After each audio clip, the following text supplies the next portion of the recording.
Hi everyone, welcome back to my YouTube channel. Woo! Okay guys, it's the CN show, the Kalista and Joku show, where we talk about we create awareness about the sickle cell anemia, using my journey as a sickle cell warrior. And also on this channel, like I said, we'll be having other warriors come talk about their experiences and how they are able to thrive amidst this crisis they suffer.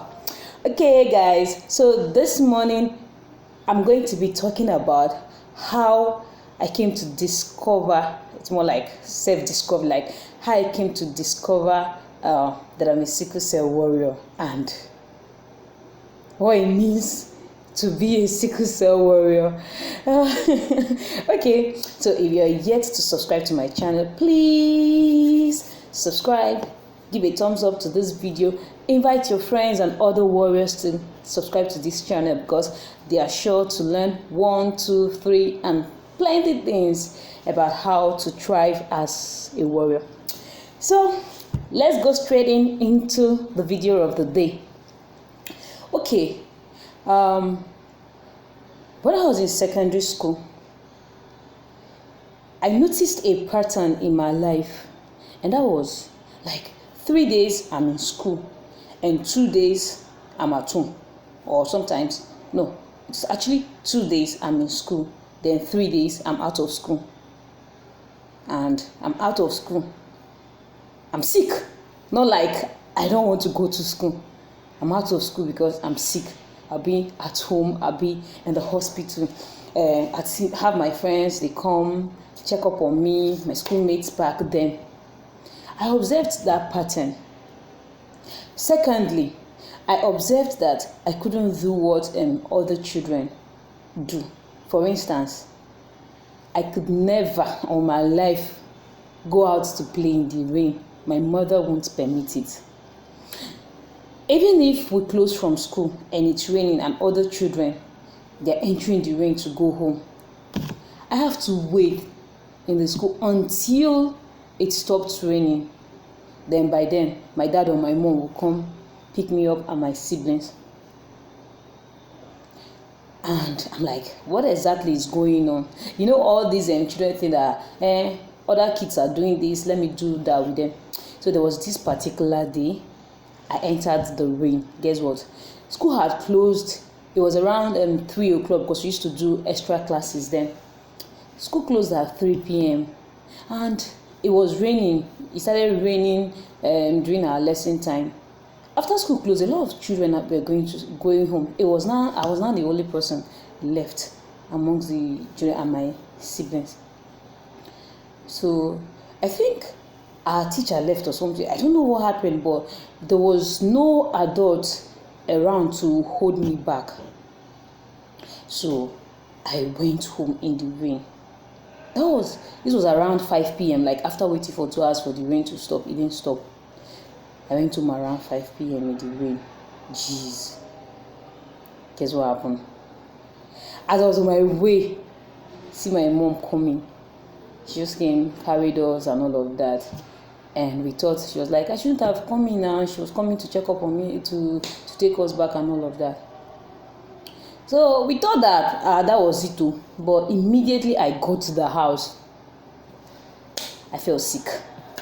And that night, it was something else. Like the nurse that used to treat me by then, she couldn't sleep that night. Like at 2 a.m., my mom had to rush me to her house. Like that was where I slept. She went and banged on the door and she opened up. And that was how I was treated for that one. That was that pattern. I can't do like any stressful stuff, like physical exercises that other kids do. You know now, I will not do all those ones because if I do, it's another thing. So fast forward to this time around, I was still in fast forward to just 1. So there was this guy I was crushing on. We had a crush as early as back then. Okay, so I was crushing on him. This time around, it was during the holidays, so we were preparing for. My parents are Catholic, so we were preparing for Corpus Christi, Christ the King. So we were doing all these flower girls rehearsals and all of that, and I couldn't come for rehearsal. Like 3 days in a row, I didn't come for rehearsal because I was ill. I was at home. Prior to that time, I don't know.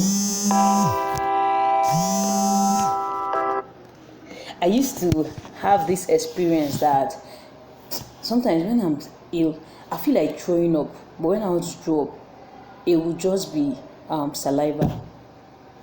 So this guy comes to visit me in my house. My crush comes to visit me in my house. He brought me one sweet like that. I can still remember this sweet. I can see the sweet in my mind. It's my crush that I didn't take that sweet for a while. So when he came to visit me, and my mom called me out that someone is here to see me. He actually came with his friends, and like he was shy and all of that. But after, he just came, told my mom that he wanted to see me. He was also in secondary school then, but he was in the house. My mom was friends with his mom, so she let that go. He came to visit me, like to check up on me. They came to check up on me, as in they came to check up on their friend that she's ill. So I went to meet with him. We started talking. He asked after how I was faring and all of that, and I told him. So, people of God, guess what happened? This guy now asked me a question. That me, this one that I'm always sick all the time. Am I pregnant? Jeez. I can only laugh now because I'm an adult now, like, that kind of thing. When he said it, I was like, oh my word, this is blasphemy. And I don't like what you just said right now. What kind of joke is that? Like, I don't like it at all. Like, do you know what, guys? Because of that thing, I kept malice with this guy for like 3 months. So, like, why would he say I was pregnant? A guy hasn't even touched me there. That kind of thing like that. So, when he said that, it now came to my consciousness that it began to dawn on me that it's true. I used to fall ill more often than other kids, number one. Number two, people around would always call me sickler. I thought that sickler meant someone who is always ill. That was what I thought. Number three, I observed that my tummy used to be a bit bulgy. Like, it used to bulge, but I didn't really take cognizance of it. I thought it was normal and all of that. But then I remember that oftentimes during wet seasons, I used to feel pains in my leg, in my hand, a lot of plenty things. And then when that happens, for 3 days I won't be able to do anything. Probably the third day I'll now be getting myself, like, I'll be crying all through. My mom would have to use aboniki, different kind of ointment. Do you know that you guys realize that when aboniki came out for Nigerians, what it's called, aboniki, this hot balm. It used to be very hot, but when my mom uses it on me, as in, like, I became so used to it that I don't even feel the hotness, guys. So fast forward to the secondary school. It was still in secondary school, I think, but it was around my SS1. I lost my dad. Guys, that period was mad. But that's just for another day. But I lost my dad. So when we went home for burial, there's some things. My mom was crying, like, after everyone had already gone, the mourners had already left, people that came to sympathize with us had already left. It was now left us and my mom. She then took us to my dad's grave side, and she then called my dad's name. I was like, look at these kids that you left with me. You know how sick they get. How exactly, when we were together, it wasn't even easy to manage them. how exactly would I manage them now? By the way, guys, we were two sicklers in my house. Actually, we were three, and we lost my elder brother. So it's now two of us, myself and my kid sister. We're talking about that in another video, which was like, how would she take care of these kids that you left? Like, I didn't, guys, as I was saying, I didn't really realize what was happening when I lost my dad. But when we went back to town where we were staying, we actually lived in Nasarawa State then. I told myself that I wouldn't want my mom. Now I'm now my mom's husband because I'm a dad. Now my mom's husband, I wouldn't want her to stress a lot, especially as regards to myself. So guys, that was when I started reading up sickle cell anemia.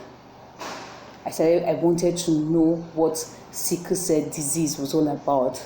I wanted to know what to do to not fall sick often, what to do to reduce the occurrences of crisis in my life and in that of my sister. I started reading like mad.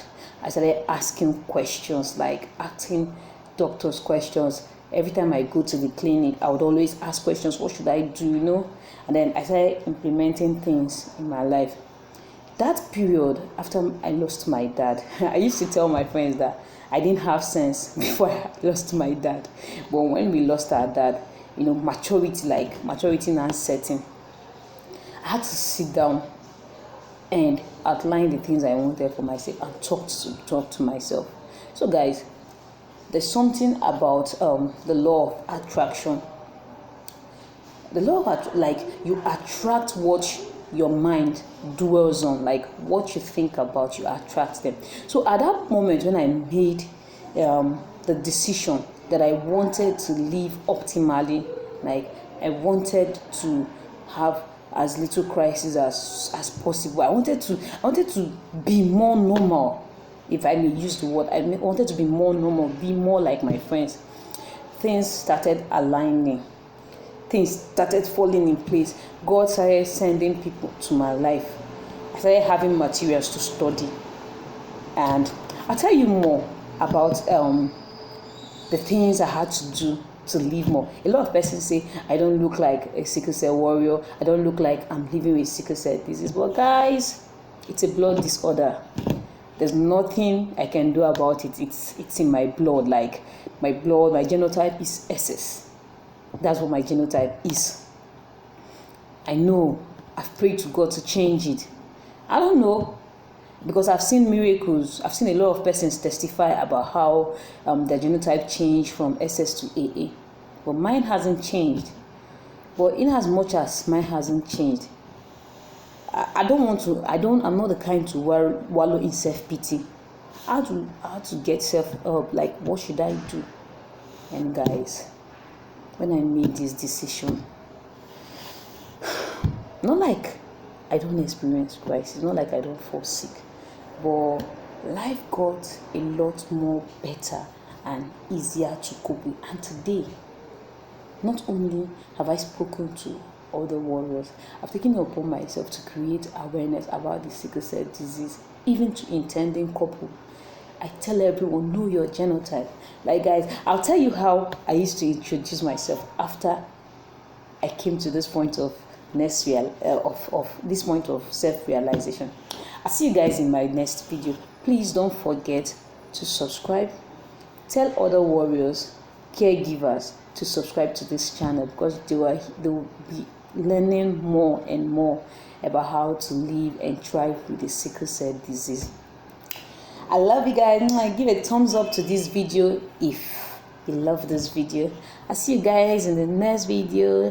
Thank you, members of the CN community. Yeah. It's a warrior's war. See, remember, sickle cell disease is not a death sentence. It is not.